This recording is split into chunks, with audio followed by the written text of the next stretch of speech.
ملت ٹائمز میں آپ کا خیر مقدم ہے۔ انڈیا اسلامک کلچرل سینٹر ہندوستانی مسلمانوں کا ایک معروف تھنک ٹینک ہے، نمایاں ادارہ ہے اور ایک جمہوری ادارہ ہے جہاں ہر 5 سال پر صدر، نائب صدر، خزانچی، بی او ٹی اور ایگزیکیوٹو کمیٹی کے لیے انتخاب ہوتا ہے، جو ایک گروپ ہوتا ہے، ایک پینل ہوتا ہے اور وہ پینل مل کر کے پورے ادارے کے نظام کو سنبھالتا ہے۔ بی او ٹی جو بورڈ آف ٹرسٹیز ہے، ایک اہم عہدہ ہے، اس کے لیے الیکشن لڑ رہے ہیں جناب نثار احمد صاحب۔ ہم ان سے جاننا چاہیں گے کہ کیوں الیکشن لڑ رہے ہیں، انڈیا اسلامک کلچر سینٹر کی کیا اہمیت ہے۔ سر، ملت ٹائمز میں آپ کا بہت خیر مقدم ہے۔ سب سے پہلے تو ہم یہی جاننا چاہیں گے کہ انڈیا اسلامک کلچرل سینٹر کا ہندوستانی مسلمانوں کی نشو و نما میں، ان کی ترقی میں کیا کردار ہے؟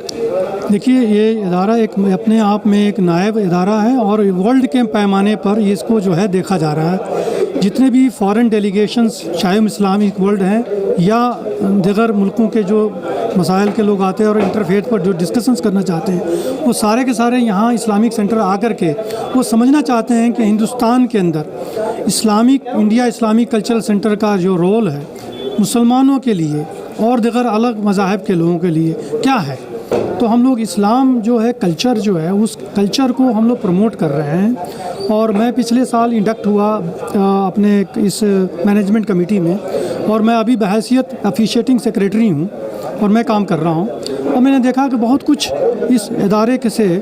جو اسلام کے پیغام کو پورے ورلڈ کے میپ پر ہم دے سکتے ہیں کہ اسلام جو ہے یہ ورلڈ پیس کے لیے کیا کام کر سکتا ہے۔ اور اس بات کی ضرورت اس بات کی ہے کہ ہم سب اکٹھے ہو کر کے ہندوستان اور ہندوستان کے باہر اس بات کا پیغام دیں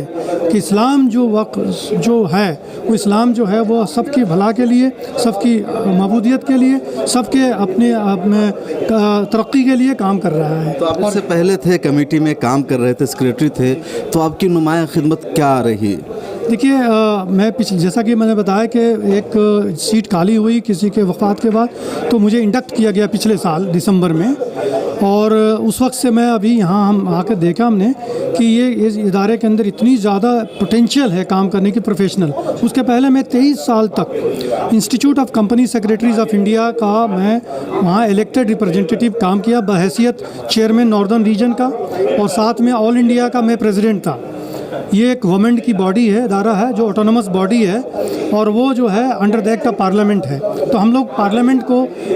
ایڈریس کرتے ہیں اپنے جتنے بھی پروگرامس ہیں، جتنے بھی کام ہوتا ہے۔ اور منسٹری آف کارپوریٹ افیئرس ہمارا جو ہے ایڈمنسٹریٹو منسٹری ہے، ہم نے وہاں کام کیا اور پورے ہندوستان کے جو ہے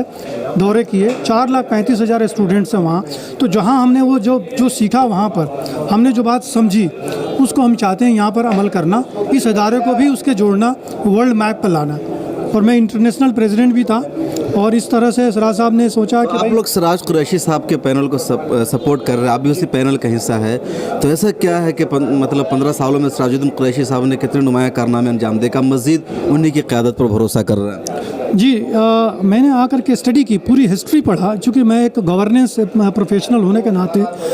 کیا ہمارے حقوق ہیں، کیا ہمارے مسائل ہیں، ہمارے کیا آبجیکٹیوس ہیں، ایمس ہیں، جس کے تحت یہ سوسائٹی بنی۔ 1981 میں یہ سوسائٹی بننے کے بعد 82 میں ہم نے اپلیکیشن لگایا، 84 میں ہم کو الاٹمنٹ ہوئے، دو پلاٹس ملے، وہ جو بلڈنگ بنگلو بولتے ہیں، 87 88۔ اور میں نے دیکھا کہ وہاں پر بہت سارے لوگ تعاون کیے، بہت سارے انٹلیکچوئلس جڑے رہے، اور ہم نے پوری اسٹڈی کرنے کے بعد ایسا لگا کہ اس ادارے میں بہت کچھ کرنے کی ابھی ضرورت ہے، اور اس ادارے کے ذریعے پورے ہندوستان کیا پورے ورلڈ کے میپ پر ہم سب اتنا یہ اسلامک سینٹر کا وقار کو آگے بڑھائیں گے۔ تو میں نے دیکھا سراج بھائی کے اندر کہ وہ بہت انٹرفیئر نہیں کرتے ہیں اور اچھے اچھے لوگوں کو چن کر کے لاتے ہیں، اور اسی تحت انہوں نے میرے سے بھی دعوت دی کہ آپ آ کر جوائن کیجئے، اور اس ادارے کو آپ کی تعاون کی ضرورت ہے، اور اپنی جو ہے گورننس اور اپنی کمپلائنس ایشوز کو آپ دیکھیں اور آرگنائزیشنز کو آگے بڑھائیں۔ تو ابھی ہم لوگ اس کام کو کر رہے ہیں ان کے ساتھ مل کر کے، good leadership without any interference, no political aim, nothing,